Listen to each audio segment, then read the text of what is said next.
नमस्कार, मैं हूं शत्रुघ्न कुमार दास और आप देख रहे हैं सीख लो गणित चैनल।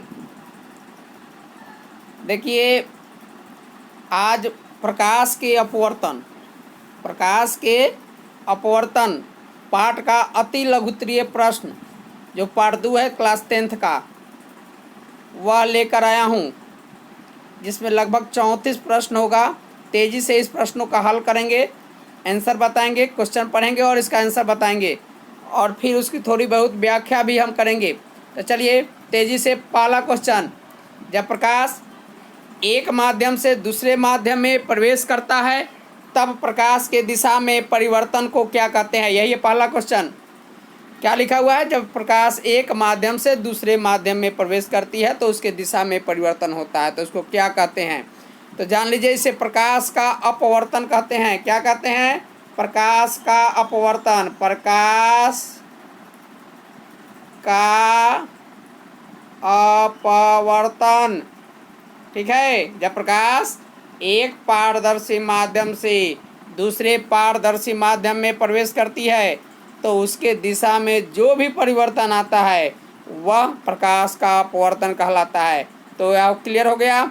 अगला क्वेश्चन देखिए, 2 नंबर क्वेश्चन क्या कर रहा है? जब प्रकाश की किरण विरल माध्यम से सघन माध्यम में आती है, यानी जाती है, तब अभिलंब की ओर मुड़ती है या अभिलंब से दूर मुड़ती है? विरल माध्यम का मतलब हो गया कि हवा, और सघन माध्यम मतलब कांच, जिसकी घनत्व जितनी ज़्यादा होगी वह उतनी ज़्यादा सघन होगी और जिसकी घनत्व जितनी कम होगी वह उतना ज़्यादा विरल होगा। तो प्रकाश विरल माध्यम से सघन माध्यम में जाती है तो वह क्या होगा? अभिलंब की ओर मुड़ेगी या अभिलंब के दूर मुड़ेगी? तो याद रखिए, जब प्रकाश सघन माध्यम से विरल माध्यम में आती है तो अपने अभिलंब की ओर मुड़ जाते हैं। अगर मान लिया यह हवा है और यहाँ कांच है तो क्या होगा? यह प्रकाश यहाँ से चल रही है, यह आया, यह अभिलंब है आपका, ठीक है। यह अपने अभिलंब की ओर मुड़ जाएगी, इधर ऐसे जाता हुआ नहीं होकर यहाँ ऐसे मुड़ जाएगी, यानी अभिलंब की ओर मुड़ जाएगी। इसके उल्टा, जब प्रकाश सघन माध्यम से विरल माध्यम में जाएगी तो अभिलंब की दूर मुड़ेगी। उल्टा जान लीजिए, प्रकाश जब विरल माध्यम से सघन माध्यम में आएगी तो अपने अभिलंब की ओर मुड़ेगी। जब प्रकाश सघन से विरल में जाएगी तो अभिलंब से दूर मुड़ेगी। अगला क्वेश्चन, जब प्रकाश की एक किरण माध्यम 1 से माध्यम 2 में जाती है, यानी एक माध्यम से दूसरे माध्यम में जाती है, तब वह अभिलंब से दूर मुड़ जाती है। दोनों में कौन माध्यम प्रकाशीय रूप से अधिक सघन है? याद अभी हम लोग बात किए हैं कि जब प्रकाश सघन से विरल में जाएगा तो अभिलंब से दूर मुड़ेगी, अब विरल से सघन में आएगा तो अभिलंब की ओर मुड़ेगी। यहाँ क्या हो रहा है? अभिलंब की से दूर मुड़ रही है, यानी सघन से विरल में आ रही है। कहाँ आ रही है? सघन से विरल में। सघन से विरल में, सघन से विरल में आ रही है, सघन माध्यम से विरल माध्यम में आ रही है। तो कौन माध्यम सघन है? कहाँ से आ रही है? कौन अधिक सघन है? यानी माध्यम 1 सघन है, माध्यम 1। चलिए नेक्स्ट क्वेश्चन, 4 नंबर क्वेश्चन। वायु में प्रकाश 1 सेकेंड में लगभग कितनी दूरी तय करती है? यानी हवा में प्रकाश 1 सेकेंड में कितनी दूरी तय करती है? तो याद रखिए, हवा या निर्वात में लगभग 3 लाख, कितना? 3 लाख किलोमीटर प्रति सेकेंड, यानी 1 सेकेंड में 3 लाख किलोमीटर तय करती है। यही पानी में 2,25,000 किलोमीटर प्रति सेकेंड हो जाएगा, ठीक है। और कांच में हो जाएगा 2 लाख, ठीक है। तो हवा या निर्वात में लगभग 3 लाख किलोमीटर। अगला क्वेश्चन, 5 नंबर क्वेश्चन, अपूर्णांक की परिभाषा दे। अपूर्णांक की परिभाषा। अपूर्णांक क्या होता है? देखिए, अपूर्णांक होता है कि शून्य में प्रकाश की चाल, शून्य मतलब निर्वात में प्रकाश की चाल बटा माध्यम में प्रकाश की चाल। शून्य में प्रकाश की चाल, कथी में?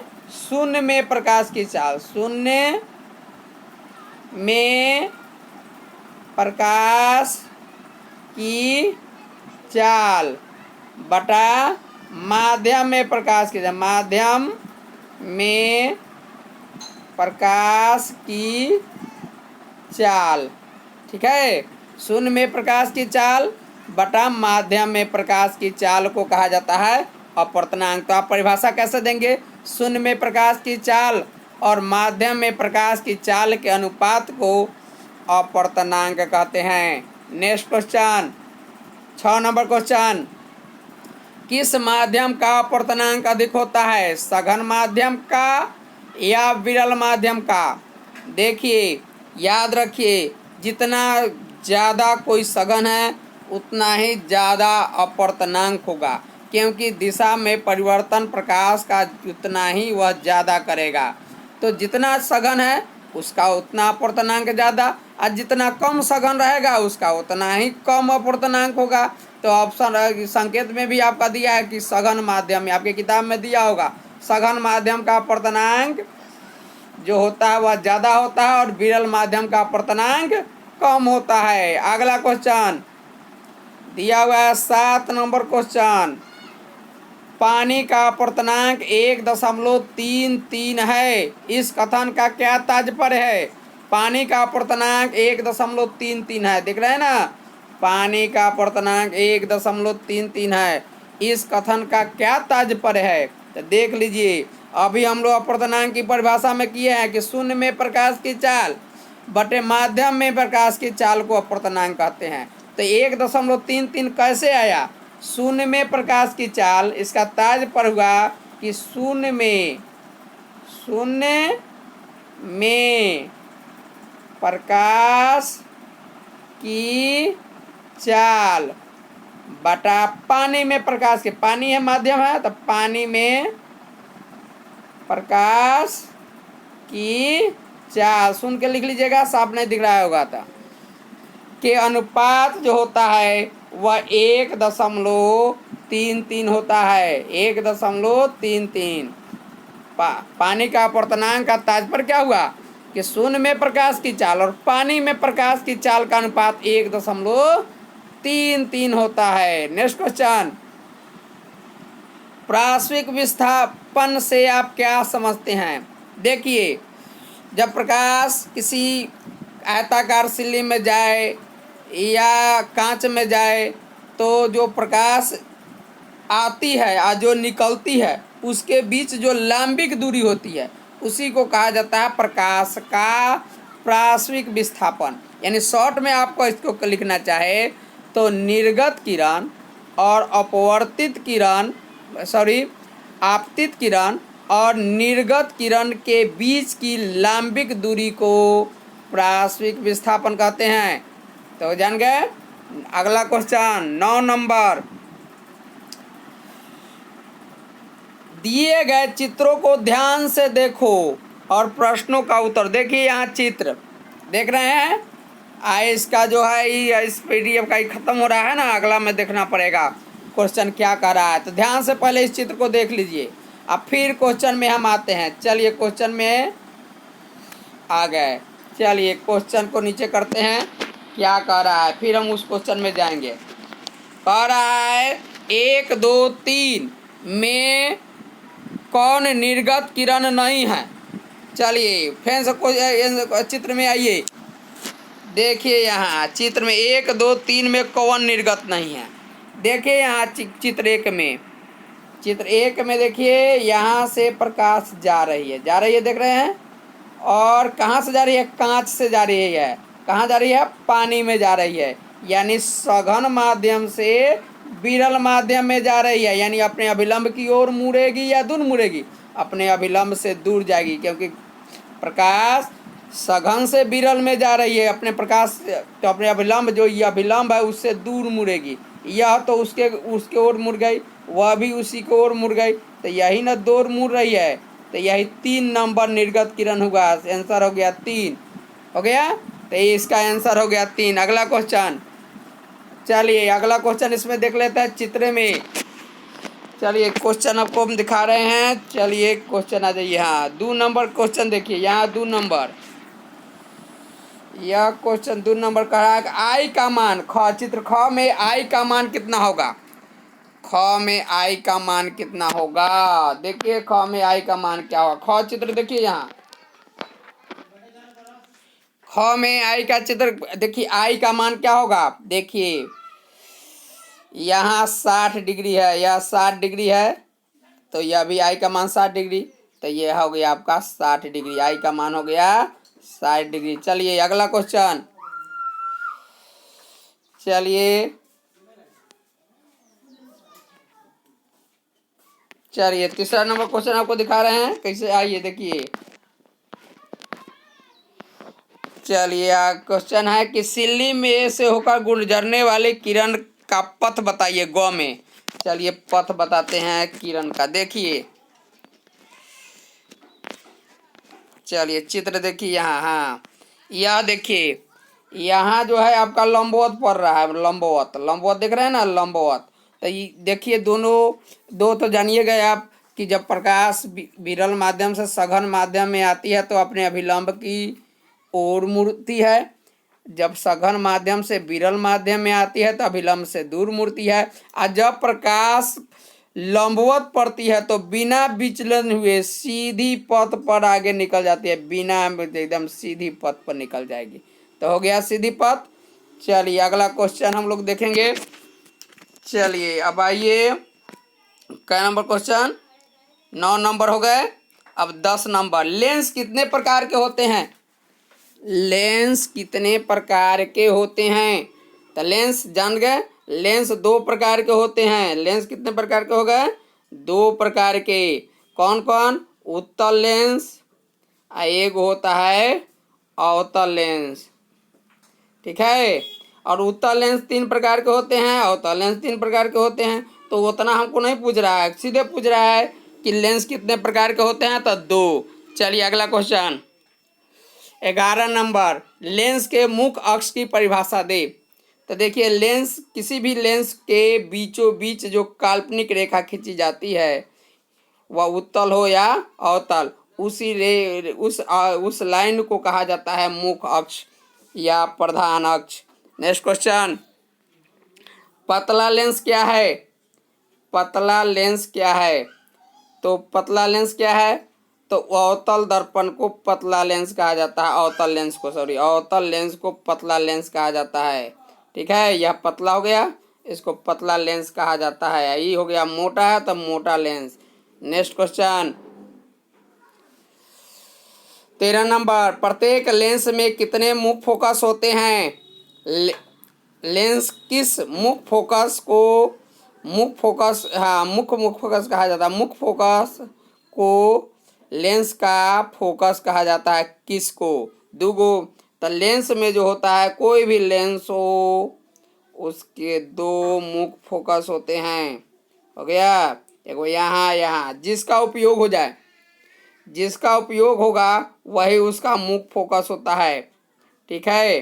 तो उत्तल दर्पण में, उत्तल लेंस में इसका उपयोग करते हैं, तो ये हो गया मुख्य फोकस। अवतल लेंस में क्या करते हैं? अवतल लेंस में इधर साइड वाला का उपयोग किया जाता है, ठीक है। तो इस साइड का हुआ, तो ये वाला हो गया ये। तो नेक्स्ट क्वेश्चन 14 नंबर क्वेश्चन, उत्तल लेंस के सामने किसी वस्तु को कहाँ रखा जाए कि उसके आकार के बराबर वास्तविक प्रतिबिंब बनेगा? तो उत्तल लेंस के सामने 14 नंबर क्वेश्चन में कहाँ रखा जाए कि उसी के आकार का वास्तविक प्रतिबिंब बनेगा? तो उत्तल लेंस के सामने आप मुख्य फोकस के दुगुने पर रखिएगा। मुख्य फोकस के दुगुने पर आप अगर ले रखते हैं, ये यहाँ 2f, यानी 2f पर रखिएगा, तब जाके उसी के बराबर यहाँ रखिएगा पर होगा तो यहीं प्रतिबिंब बनेगा। समझ में आया? यहीं प्रतिबिंब बनेगा, उत्पत्ति बनेगा। नेक्स्ट क्वेश्चन, फोकस दूरी किस लेंस की धनात्मक होती है, उत्तल लेंस की या अवतल लेंस की? तो जान लीजिए, उत्तल लेंस की फोकस दूरी धनात्मक और अवतल लेंस की फोकस दूरी ऋणात्मक होती है। तो सही जवाब जो है हमारा उत्तल लेंस हो गया। अगला क्वेश्चन, 16 नंबर क्वेश्चन, जिस माध्यम का अपवर्तनांक कम है उसमें प्रकाश की चाल कम होगी या अधिक? तो जितना अपवर्तनांक कम है उसका घनत्व तो उतना कम है और उसमें प्रकाश की चाल उतना ही ज़्यादा होगा, यानी अपवर्तनांक कम होने पर प्रकाश की चाल अधिक होगी। तो सही जवाब अधिक। 17 नंबर क्वेश्चन, यदि कोई वस्तु उत्तल लेंस से बहुत दूर अनंत पर है तो वस्तु का प्रतिबिंब कहाँ बनेगा? तो जान लीजिए, उत्तल लेंस हो या उत्तल दर्पण हो, अगर वस्तु को आप अनंत पर रखते हैं और उससे प्रतिबिंब दर्पण में बनाना चाहते हैं या लेंस में बनाना चाहते हैं, उसका प्रतिबिंब मुख्य फोकस पर ही बनेगा। तो सही जवाब क्या हो गया? मुख्य फोकस।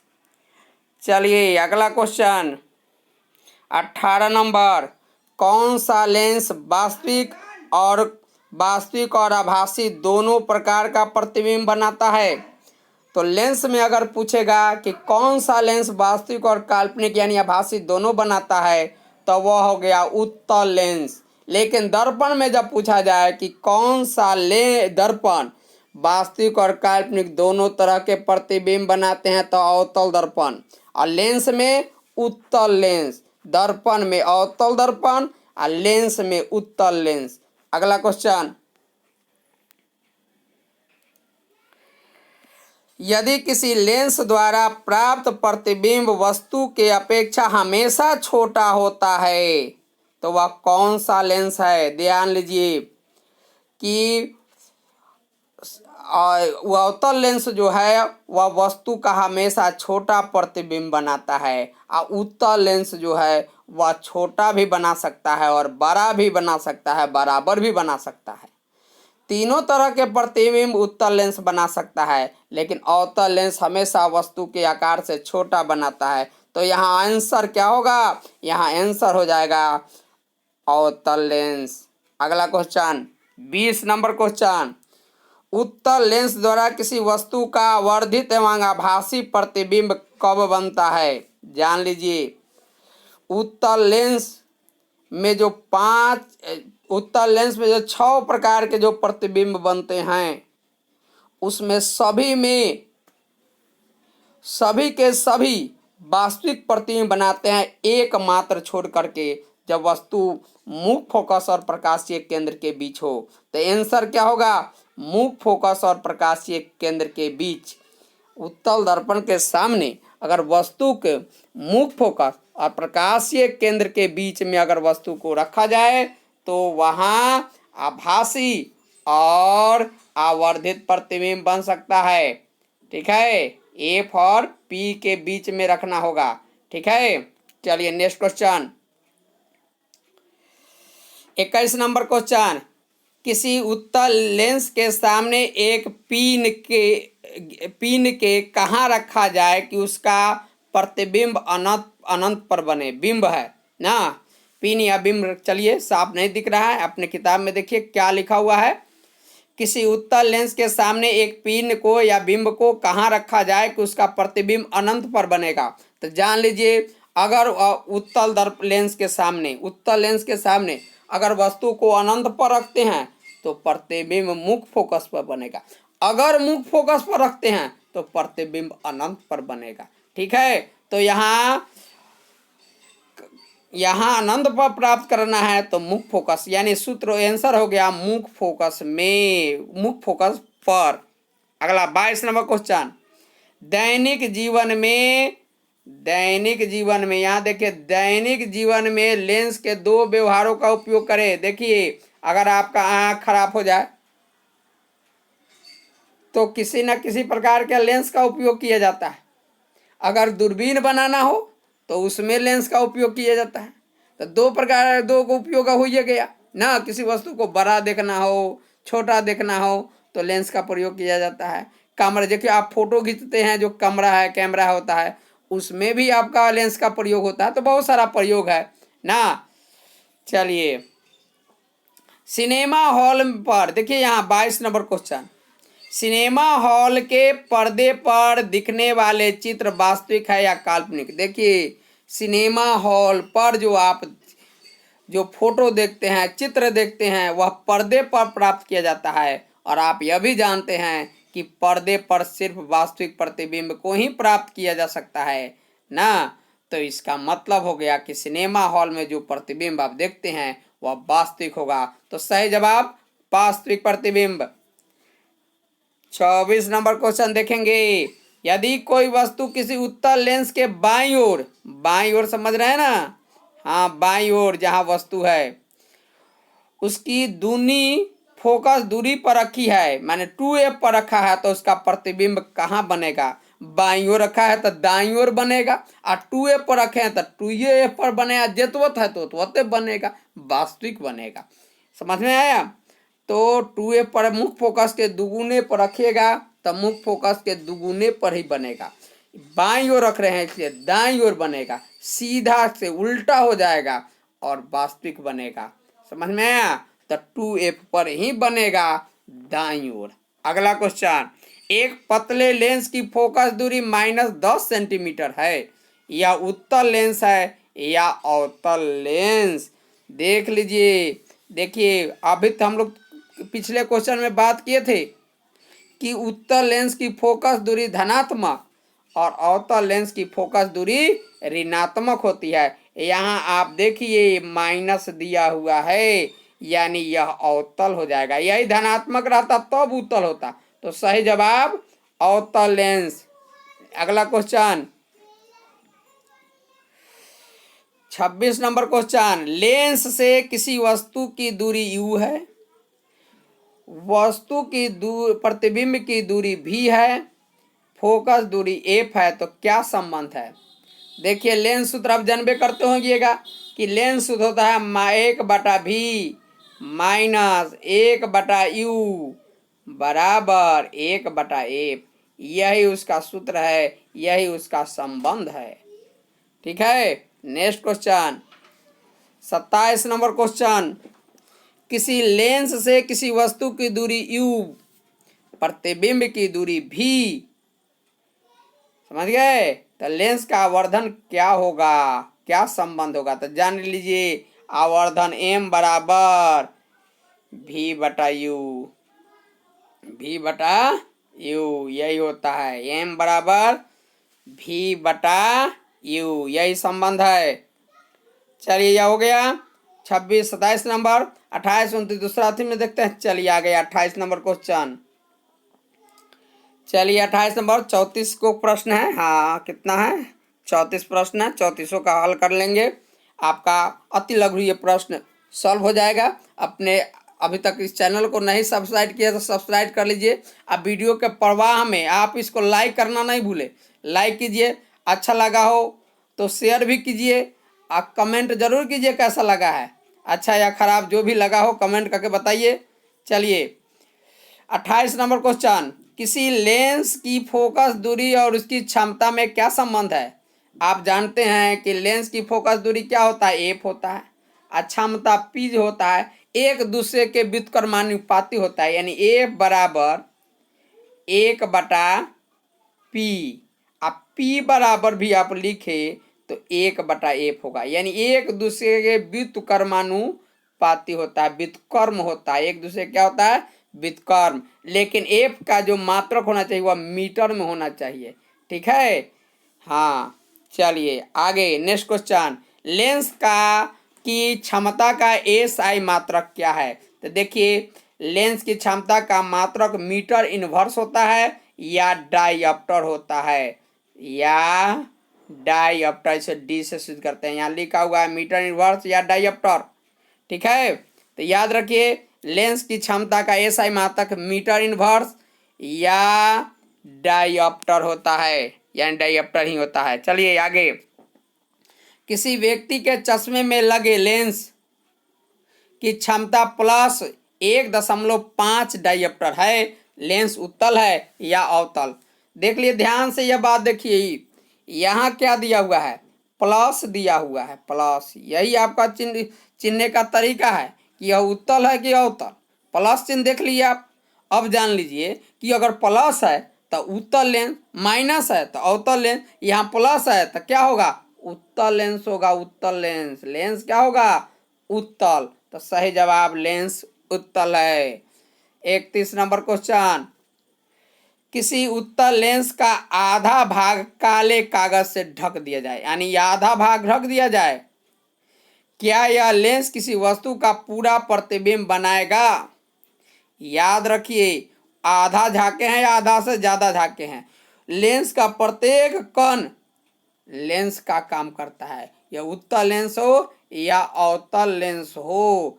यानी वह पूरा लेंस आधा झाकिए या आधा से ज्यादा झाकिए या आधा से कम झाकिए, जो भी बच जाएगा वह सब लेंस का ही काम करेगा ना, प्रतिबिंब बनाएगा ही। इसलिए इसका जवाब हाँ है।